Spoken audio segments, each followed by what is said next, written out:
Global News TV. Au cœur de ce Gabon-Cameroun, un match vraiment électrique, plein de tensions et croyez-moi, hyper riche en enseignements tactiques. On va décortiquer tout ça ensemble. Voilà, le score, brut, direct, 1-0 pour le Cameroun.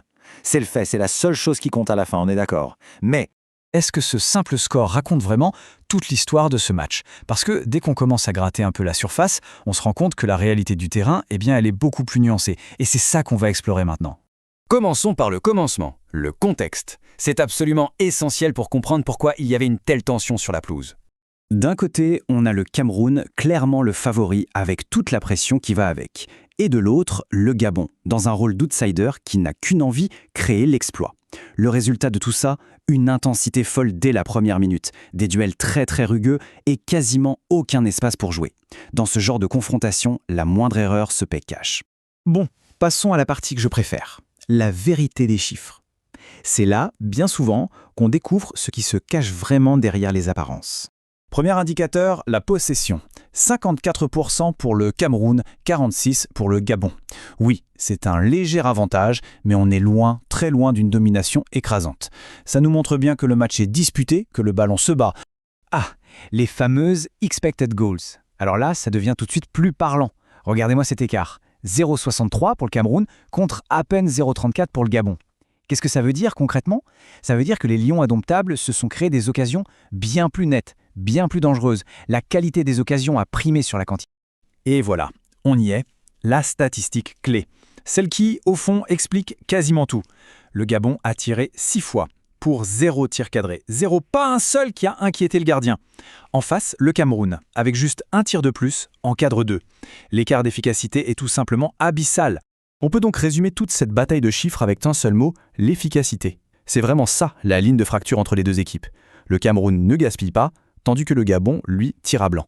Et justement, cette efficacité, elle s'est incarnée à un moment bien précis du match, l'instant qui a tout fait basculer. Alors, comment est arrivé ce but? C'est un enchaînement assez implacable en fait. D'abord, la défense gabonaise qui se fait prendre de vitesse. Ensuite, un petit moment de flottement. Un manque de concentration qui s'avère fatal. Et derrière, la sanction est immédiate, avec une finition clinique, chirurgicale. C'est l'exemple parfait de ce qu'on disait sur l'efficacité camerounaise. Et attention, ce but, ce n'est pas juste un 1 sur le tableau de score, c'est un énorme coup sur la tête pour le Gabon. Psychologiquement, ça change absolument toute la dynamique. L'équipe est maintenant obligée de se découvrir, de prendre des risques, et ça, c'est précisément ce que le Cameroun attendait. Tout ça nous amène à un bilan un peu plus large. Ce match, il a le mérite d'exposer très clairement les forces et les faiblesses de chaque camp. Ce tableau, c'est une sorte de photographie parfaite du match. D'un côté, le Cameroun, une défense solide comme un roc, très attentive, un milieu discipliné et une attaque terriblement réaliste. De l'autre côté, le Gabon, une défense qui a du mal quand ça accélère, un milieu qui manque un peu de créativité, et devant, une attaque un peu isolée et, on l'a vu, très imprécise. Même dans l'engagement, on note une petite différence. L'équilibre dans les duels aériens montre que le combat physique est bien là, c'est du 50-50. Mais regardez les fautes. Le Cameroun en fait un peu plus. Ce n'est pas juste de l'agressivité, c'est de l'intelligence tactique. Savoir casser le rythme quand il faut, c'est aussi une force. Alors la grande question, comment ce match peut-il bien évoluer à partir de maintenant? Essayons de nous projeter un peu. Grosso modo, 3 scénarios se dessinent. Le premier, le Cameroun met le coup de grâce, un deuxième but qui viendrait plier le match pour de bon. Deuxième scénario, le Gabon s'arrache pour égaliser, et là, la tension remonte d'un coup pour une fin de match complètement folle. Et enfin, le troisième, le piège classique. Le Cameroun gère un peu trop, recule et s'expose dangereusement à un coup de pied arrêté qui peut tout changer.